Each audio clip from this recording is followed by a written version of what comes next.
할렐루야. 네, 지난주 목요일은 제 79주년 광복절이었습니다.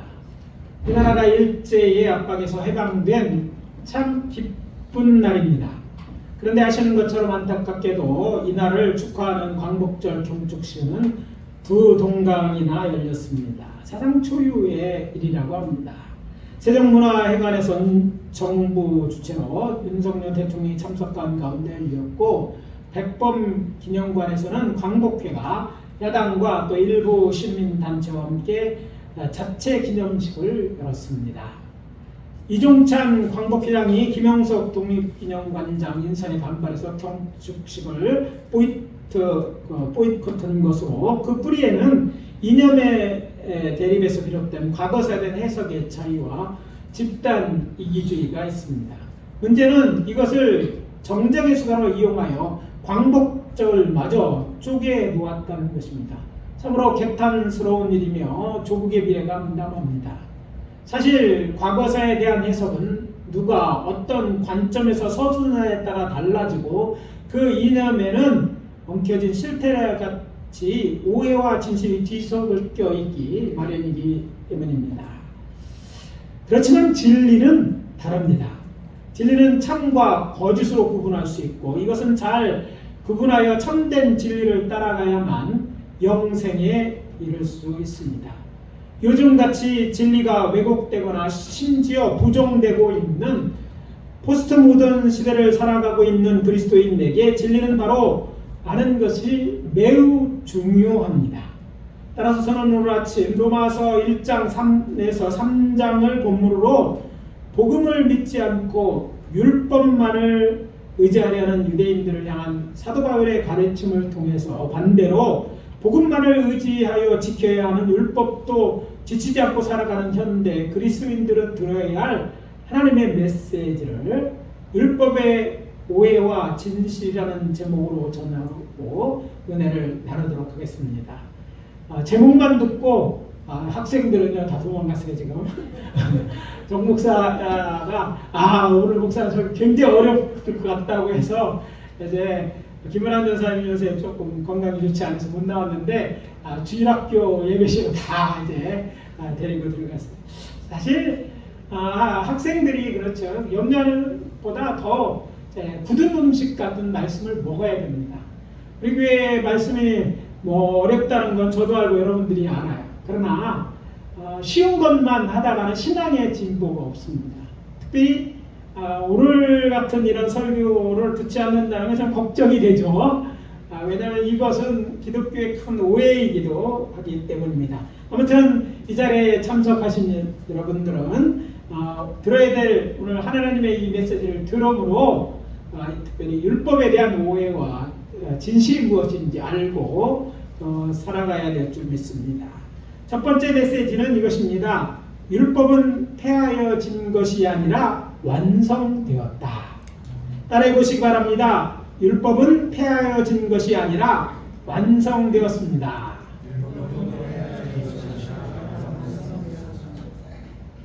교회에서 율법에 대한 가장 큰 오해는 율법은 이제 폐하여졌다는 것입니다. 무슨 말입니까? 율법은 안 지켜도 된다. 이렇게 생각하는 것이죠. 이것은 복음과 율법을 대조하면서 생긴 오해입니다.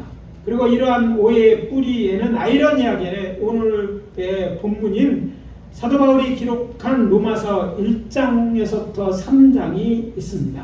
그러나 그런 오해에도 불구하고 분명한 사실은 바울은 율법의 유효성을 주장한 유대인 크리스천이었다는 것입니다. 그러니까 바울이 오해가 있어요. 율법을 안 지켜도 된다고 얘기한 사람이 아니라는 거예요. 오히려 그 반대로 율법은 유효하다, 필요한 것이고 좋은 것이고 따라야 될 것이어야 된다고 주장했던 그리스도인이었다는 것이죠. 다만 그가 뭐예요? 유대인이었기 때문에 또 학자로서 우리는 그의 말에 귀를 기울 필요가 있죠. 바울은 로마서 3장 마지막 절인 우리가 함께 봉독한 31절에서 이렇게 말합니다. 우리가 믿음으로 말미암아 율법을 파기하느냐? 그럴 수 없느니라. 도리어 율법을 굳게 세우느니라. 자, 율법을 믿음 때문에 파기해야 되느냐? 아니라는 거예요. 파기할 수도 없고 그래서도 안 된다는 얘기를 하고 있는 거예요. 그는 자신의 이런 주장을 확증하기 위하여 약 80번 정도나 율법서를 인용하여 왜 율법을 지켜야 되는지, 왜 율법이 중요한지에 대해 설명하고 있어요.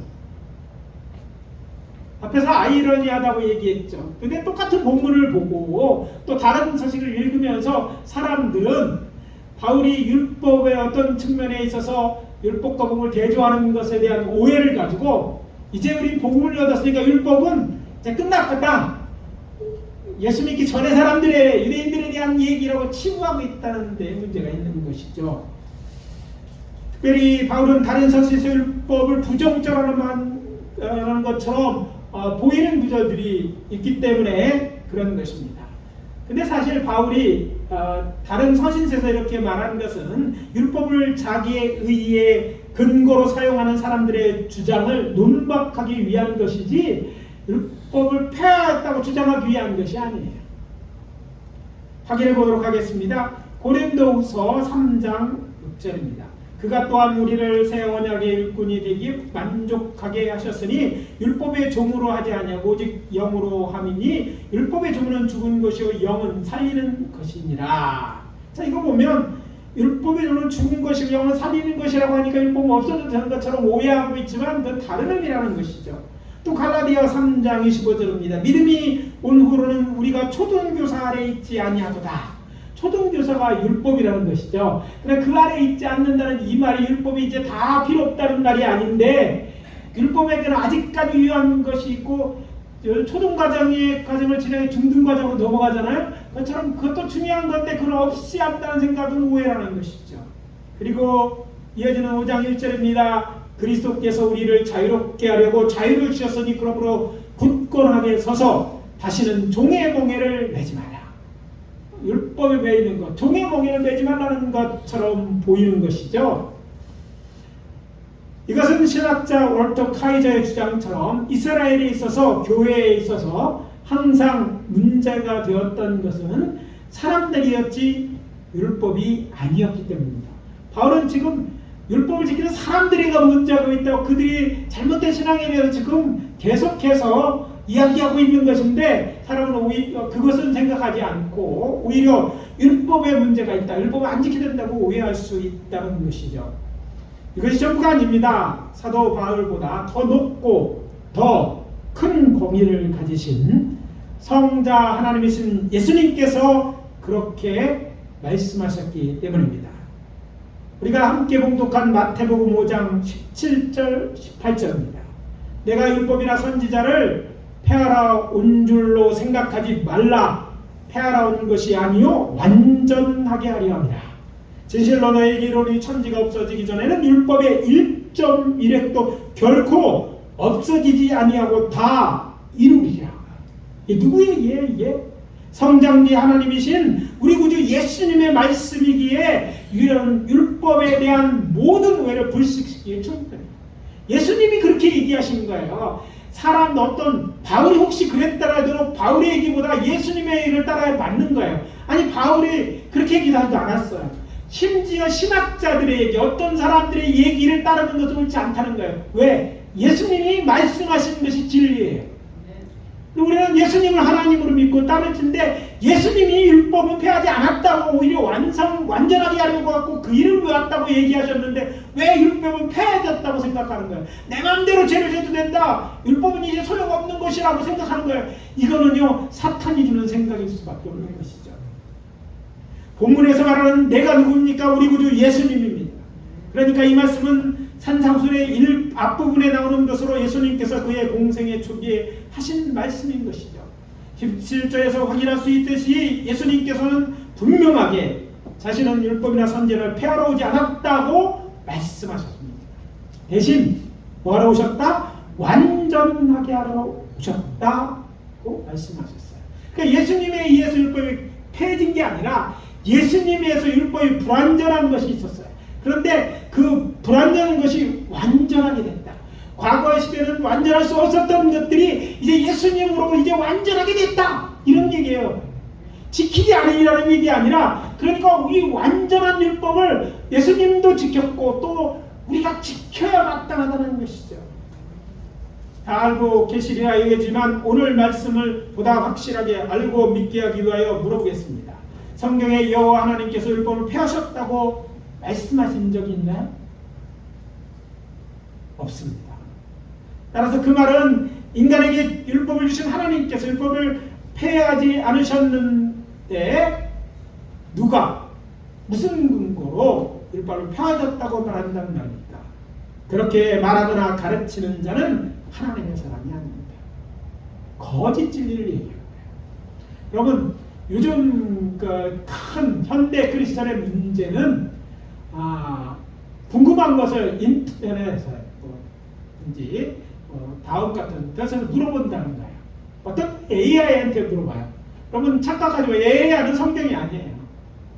그리고 여러분 많은 목회자들이 지금 계속 근심하는 게 뭐냐면 성도들이 직접 목사님한테 물어. 목사가 무서운가 보죠. 네. 목사가 잘 모를 거라고 생각하는 건지 모르겠지만 목사에게도 묻히고 간편하고 쉬운 답을 얻으려고 이제 인터넷에서 간단하게 질문을 치고 답을 얻습니다. 그런데 그 다음에 대부분은요, 특별히 제일 많이 우선순위에 올라와 있는 그런 답들은요, 대부분 2단이 올린 거예요. 2단이 무엇입니까? 끝이 다르다는 거예요. 비슷해서 그럴 것 같지만 정확하게 모르면 그것은 거짓인 것들이 너무너무 많은데 그것을 믿고 오해하는 거예요. 잘못 생각하는 거예요. 너무 많이 있는 일이에요. 여러분 우리 교회 전월교회 목사도 여러시고 전사님도 신학을 많잖아요. 신학을 오래 하신 분들이 있습니다. 안 되면 그런 분들에게 먼저 물어보세요. 저에게 물어보셔도 되고, 그러면 조금 더 관심이 있다면 교회에 오시면 돼요. 누가 그러더라고, 목사님하고 얘기하면 길어져서 안 된다. 밤을 새울지도 몰라. 그래서 그런지 뭐좀 정확하게 알게 하기 위해서, 오해하기 위해서, 설명을 길게 하기 위해서 그런 것이지, 여러분 정확히 아는 게 신앙생활이 굉장히 중요하기 때문에 이러는 거예요. 쉬운 방법을 택하지만 그것들은 혹시 물어보지 그렇게 알았다면 와서 확인을 할 필요가 있어요. 정말 그런지 안 그런지. 왜? 여러분 신앙생활 열심히 한다고 하는데 조국에 가서 우리 믿는 것이 거짓된 것이고 그래서 멸망으로 간다면 이것만큼 억울할 일이 어디 있겠어요? 그렇잖아요? 그렇게 하시기를 부탁을 드립니다. 분명히 성경 그렇게 말하고 있지 않습니다. 율법은 오히려 우리가 완성되었다고 말하고 있는 것이죠. 또 어떤 이는 사랑은 율법이 완성하기 때문에 율법을 차게 되었다고 말하는 이들도 있죠. 그렇지만 이렇게 주장하는 이들의 주장을 율법 무용론이라고 하지만 이 율법은요, 이런 주의자들은요, 율법과 복음을 다른 것으로 이해하는 반율법주의자들. 복음, 율법과 관련이 있는 거예요. 사실 복음은 죄 때문에 우리를 좀 이따 설명하겠지만 죄와 관련되고 죄를 정하는 것이 율법이기 때문에 서로 관계의 보완적인 것이지 결국 대지되는 개념이 아니라는 거예요. 또한 혹자는 남을 사랑하는 법과 관련된 율법만 지켜야 한다고 또 주장하는 자들도 있어요. 그러나 저들의 주장은 동의할 수 없고 또 해서도 안 된다고 저는 확신합니다. 왜냐하면 오늘 본문에 나와 있는 예수님의 말씀과 다르기 때문입니다. 진리 대신 예수님의 말씀과 다르다면 참 곧 진리가 아닙니다. 동의하시면 아멘. 네, 그래서 확인하는 건 말씀에 쓰여진 말씀을 통해 확인하는 거예요. 확인해보고 주님께서 말씀하시고 하나님 말씀하셨던 그게 참인 거고 뭐니 잘 이해가 안 된다면 물어서라도 확실히 알아셔야 될 줄 압니다. 여기서 한 가지 짚고 넘어가야 할 사실이 있습니다.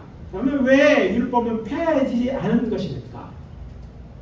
답은 율법이 선한 것이기 때문입니다. 율법이 선하다는 것을 잘 이해하지 못하는 분도 계실지 몰라요. 그러나 율법이 선한 이유는 분명합니다. 율법을 인간에게 주신 분이 누구예요? 하나님. 선하신 하나님. 율법을 주신 분이 선하신 하나님이에요. 또 왜 주셨을까? 저들로 멸망당하지 않게 하기 위해서 주셨어요. 그러니까 주신 목적 또한 선합니다. 그래서 율법은 선한 것입니다. 사도 바울은 말합니다. 이러보건대 율법은 거룩하고 계명도 거룩하고 의로우며 선하도다. 로마서서 7장 12절입니다. 그리고 디모데전서 1장 8절입니다. 그러나 율법은 사람이 그것을 적법하게만 쓰면 선한 것인 우리가 아노라. 그럼에도 불구하고 많은 사람이 율법이 악하다고 생각하는 것은 율법에 대한 오해에서 비롯된 것입니다. 그렇다면 이런 오해가 생긴 이유가 뭘까요? 그것은 아마도 율법으로 인하여 인간이 죄인이 되었고 그 죄로 말미암아 죽임이 왔기 때문일 것입니다. 어떤 분들은 또 다른 이유를 이야기할 수도 있을 것입니다. 그렇지만 그 이유를 찾는 것이 오늘의 중심 주제가 아닌 것이기 때문에 넘어가고 두 번째 메시지입니다. 두 번째 메시지는 복음으로 완성된 율법을 지켜라. 따라해봅시다. 복음으로 완성된 율법을 지키십시오. 자, 예수님이 완성시켰어. 중요한 건 완성시켰다는 거 아는 것으로는 충분하지. 그렇게 완성신 율법 지키라고 주신 거니까 그 복음으로 완성된 율법을 지켜야 된다. 구약시대 같이 그 완성되지 않은 시대가 아니잖아요. 유대인들은 우리는 이제 완성된 율법을 갖고 있는 사람이에요. 그러니까 완성되는 부족함이 없기 때문에 지켜야 되는 줄 믿습니다. 오늘날 하나님을 믿는 자 중에 유대인이 아닌 사람들은 할라카 곧 유대의 랍비 학파가 성서에 기초한 것으로 강조한 일상생활 규범이 규정하고 있는 어떤 제의적인 법들이나 의식 관습들을 지키지 않습니다. 뭐 쉽게 말하면 이런 거예요. 구약 성경에 나온 그대로 지키지 않는 거예요. 그럼 왜 지키지 않느냐? 그 이유는요. 우리는 완성된 걸 지켜. 어떤 건 그때까지 완성되지 않았어. 그 시대에 주신 것이 있어. 그러니까 그것은 안 지키는 거예요. 그래서 어떤 사람은 그렇죠. 성경 말씀을 다 믿어야 돼. 예, 다 믿습니다. 근데 성경 말씀에 어떤 것은 그 시대에 따라 주어진 게 달라져요. 안식이라는 것도 시대에 따라 조금씩 변화가 있었거든요. 무조건 그래서 제일 마지막에 완성된 걸 지켜요. 그래 그 안에 보완된 것들을 해서 지키는 것이 맞는 거예요. 그래서 어떤 사람들이 성경을 들이내면서 왜 당신은 성경이 있는데 안식일인데 안식일 안 지킨다고 그랬을 때 여러분 아이고 내가 잘못하고 있구나 라고 생각하지 마시기 바랍니다. 뭐 잘 모르면 그렇게 생각할 수도 있죠. 우리는 분명히 안식일 안 지키고 주일 지키는데 그러면 꿍시런데 나는 주일 지키는데 근데 성경은 진리인데 왜 진리대로 안 해? 그러면 그 다음에 꼼짝 못해서 끌려가지 말라는 얘기예요. 우리는요 안식일을 안 지키는 것이 아니라 참된 안식일은 주일을 지키는 거예요. 안 지키는 것이 아니라 우리는 지키는 거. 완성된 율법으로서 주일을 지키는 거예요. 이런 점을 알고 대답할 수 있어야 돼. 이게 이제 수준이에요. 신앙의 수준. 이런 단계까지 높아져야 될 줄 압니다. 단순하게 성경은 무효하다, 뭐 그러니까 성경 말씀은 진리다 믿어야 되는데, 근데 그 진리 속에 이런 미세한 차이가 있는 거예요. 그러나 이 차이를 가지고 사탄이나 이단들은요 낚싯바늘처럼 우리를 걸어서 자기네들을 끌어가고 잘못된 길을 오게 하는 거예요. 그러지 않기 위해서는 분명히 알아야 된다는 것이죠.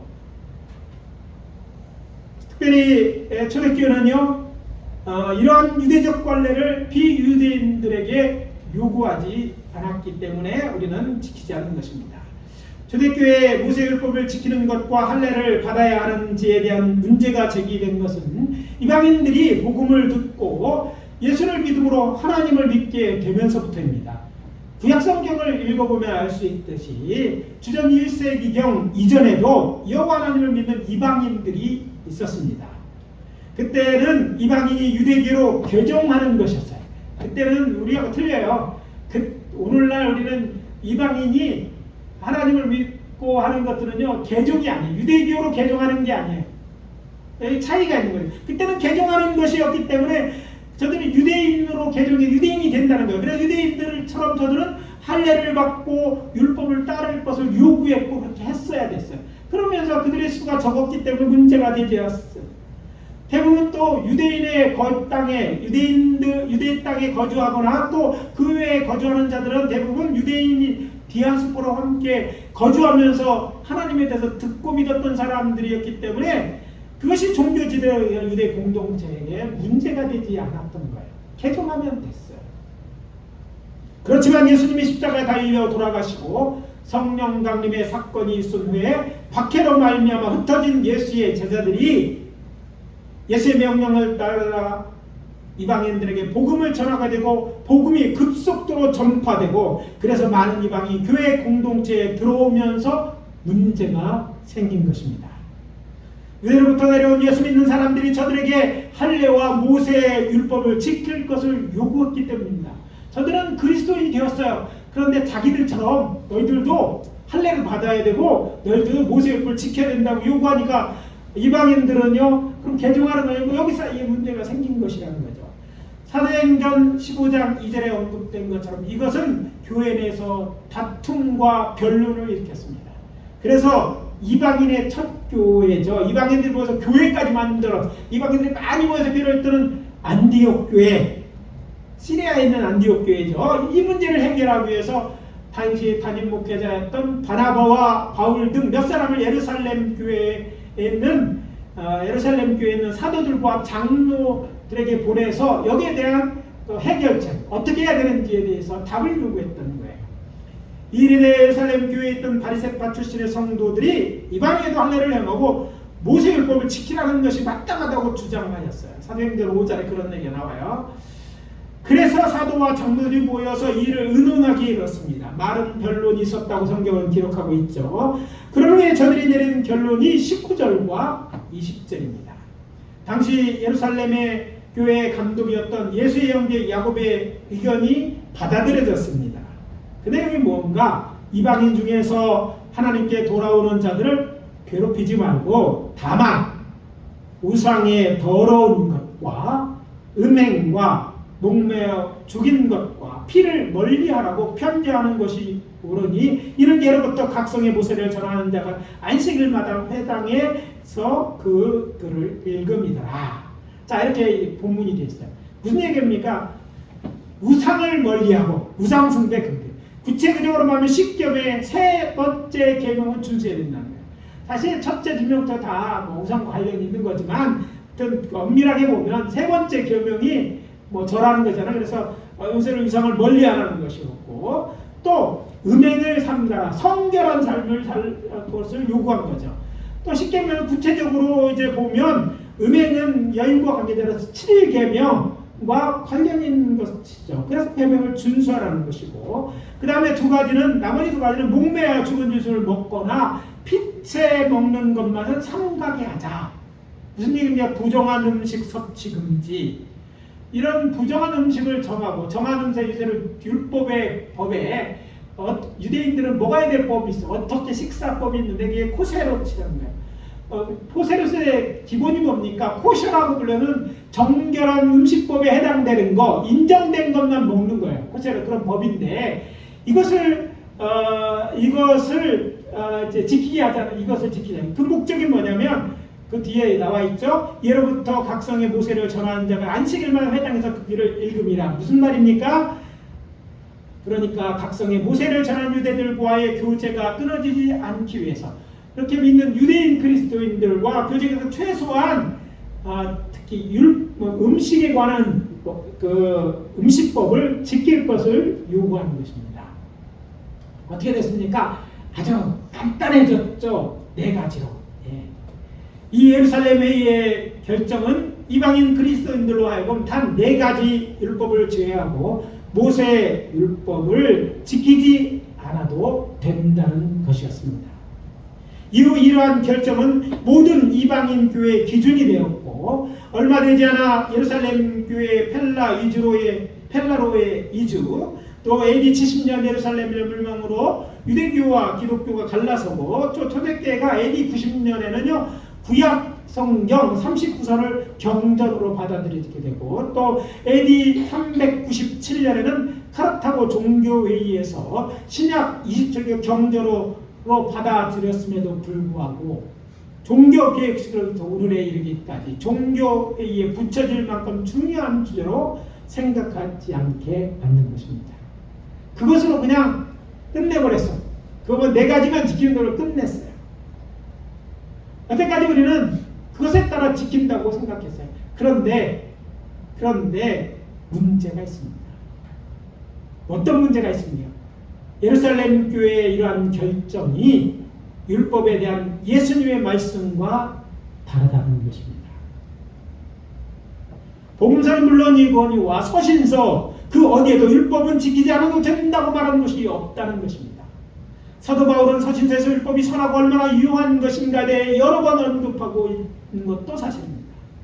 그런데 교회의 결정, 그것도 초대 예루살렘 교회의 첫 번째 결정이고 회의 참석자들이 예수님의 가르침을 직접 받은 사도와 장로들의 결정이었다 할지라도 자신들은 유대인으로 율법을 지키고 살고 있었고 율법이 왜 필요한 줄 알면서도 조금 더 성령의 음성에 귀를 기울이고 예수님의 가르침을 따랐더라면 좀 더 나은 결정을 했을 것이라는 아쉬움이 남는 부분이에요.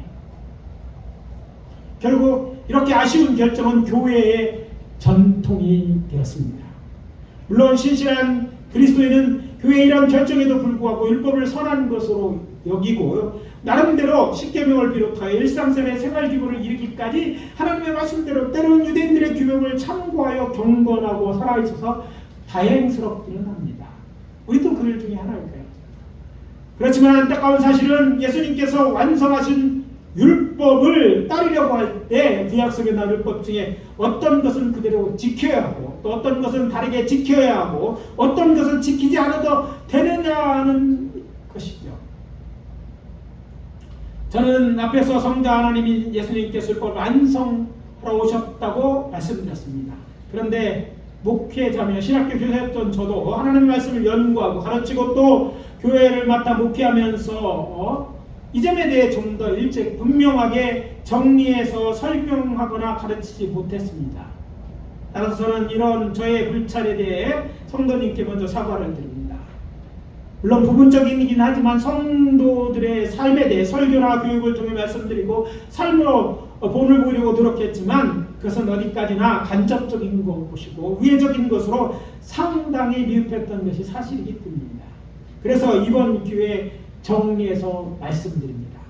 어쩌면 이런 정리에 대해서 설교하는 설교자를 저는 한 번 적도 본 적이 없어요. 이 말은요 처음일지도 몰라요. 근데 본문을 우리가 가슴에 손을 얹고 정확하게 예수님의 말씀을 그대로 이해한다면 잘못된 거예요.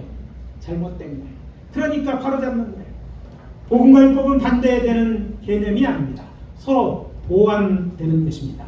그래서 먼저 복음은 하나님께서 인간을 구원하기 위해 예수 그리스도를 통해 주신 기쁜 소식을 말합니다. 그 내용은 예수 그리스도께서 우리의 죄를 대신 지고 십자가에 죽으심으로 죄사함을 얻는 것으로 인간의 공로가 아니라 예수를 구주로 믿는 자들에게 주시는 하나님의 선물입니다. 따라서 성도의 구원은 우리가 율법을 아무리 완성하게 했어도 그 완성된 율법은 광유율법을 지키는 것이 아니라 하나님의 은혜로 예수를 나의 주 나의 하나님 믿음으로 얻는 의라는 것은 여러분 놓쳐서는 안 되는 거예요. 이것은 변함이 없어요. 우리가 어렵게 되는 것은요 율법을 지킴으로 얻는 의가 아닙니다.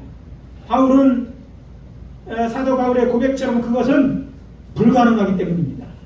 의는 없나니 하나도 없으며 깨닫는 자도 없고 하나님을 찾는 자도 없고 다치고 함께 무익하게 되고 선을 행하는 자는 없나니 하나도 없다. 여기서 말하는 건 완전하게 하는 자는 없다는 거죠. 시편 14편 1절과 이사야 53절 1절 이하의 말씀을 인용한 로마서 3장 10절 11절 말씀입니다. 그러면서 예수 그리스도를 믿음으로 말미암아 모든 사람이 미치는 하나님의 의가 있다고 말합니다. 모든 사람이 죄를 범하였음에 하나님의 영광에 이르지 못하더니 그리스도 예수 안에 있는 성령으로 말미암아 하나님의 은혜로 값없이 의롭다 하심을 얻는 자가 되었느니라. 로마서 3장 22절 23절입니다. 그렇습니다. 예수 그리스도를 믿음으로 얻는 의로 의롭게 되는 것이 복음입니다. 그것은 율법을 온전히 지키신 예수 그리스도를 믿음으로 얻는 믿음의 의로 우리는 구원을 얻는 것입니다. 거룩하신 성자 하나님이신 예수님께서 율법 아래 나시고 율법의 벌을 인정하시고 지킴으로 의로우신 분이 세상 죄를 지고 십자가 달려 돌아가심으로 죄값을 치르심으로 율법을 완성시키시는 것입니다. 따라서 하나님의 은혜로 구원 얻은 자들은 다음과 같이 예수에 의해 완성된 율법을 지키며 살아야 마땅합니다. 예수님이 그렇게 사셨습니다. 제가 성경 말씀과 성령이 주시는 영감을 통해 깨달은 예수님에 의해 완성된 곧 복음으로 완성된 율법, 그러니까 그리스도인이 지켜야 할 율법은 이것입니다. 첫째, 구약 성경에 기록되는 하나님께서 지키라고 명하신 율법과 선지자의 강령 중에 십계명과 하나님과 인간과 관련된 법규를 지켜야 돼. 제2적인 법지에서 짐승의 피로 지키는 제사는 회개와 입술 또는 악기를 연주하거나 찬양 예배로 대신하여야 합니다. 무슨 내용인지 알죠?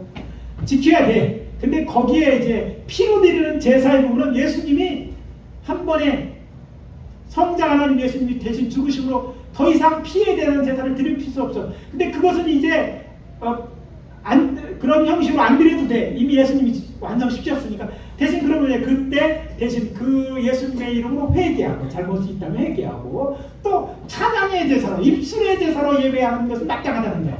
자, 어떤 것은 지키면 그대로 지켜야 되고, 또 거기에 제2적인 부분에 있어서 피의 제사는 이제 바꾸어서 찬양 드리고 이게 예배인 거예요. 우리는 희생 제사를 드리지 않아도 되고, 왜? 완성된 율법에서는 그렇다는 거죠. 둘째, 복음서에 기록되는 예수의 계명들. 유대인들은 예수의 계명에 대해서 참고할 뿐이에요. 예수도 좋은 선지자다, 교사다 생각해. 근데 우리는 다릅니다. 예수가 성자 하나님으로만 믿고 그분의 말씀을 진리라고 믿습니다. 그러니까 우리는 예수님의 계명을 지켜야 됩니다. 유대인과 차이죠. 그리고 더 나아가서 교회가 정한 규범도 지켜야 됩니다. 셋째, 할례는 받지 않아도 돼요. 예수 할례를 받지 않아도 대신 예수님이 한 게 있어요. 예수님의 명령에 따라서 대신 뭐 해야 돼요? 침례와 성만찬 같은 성례자를 지키면 돼요.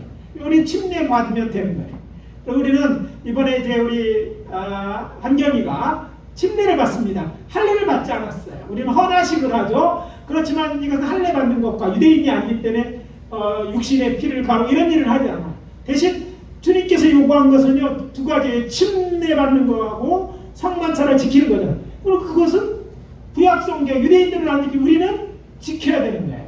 그래서 성례전을 해야 되는 것이고 그것은 마땅한 것이에요.